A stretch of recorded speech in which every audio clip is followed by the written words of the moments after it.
In this example, I want to show you how to find out the number of electrons. How many electrons represent a charge of negative 63 microcoulomb?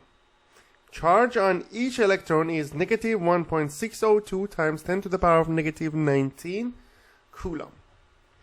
So I'm going to say negative 63 microcoulomb. I need to convert it to coulomb first. 1 coulomb is equivalent to 10 to the power of 6 microcoulomb times 1 electron has negative 1.6. The magnitude is important, so then the sign is not important. 1.602 times 10 to the power of negative 19. So that will be, or we can keep it. So that will be 63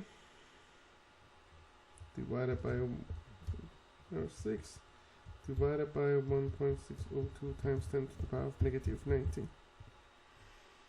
That is gonna give me 3.93 times 10 to the power of 14 electrons.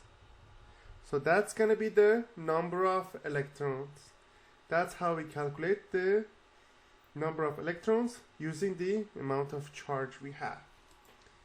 If this number becomes double, the number of electrons becomes double. If it's going to be half, the number of electrons is going to be half as well, because they are directly proportional. Electrical charge and the number of electrons.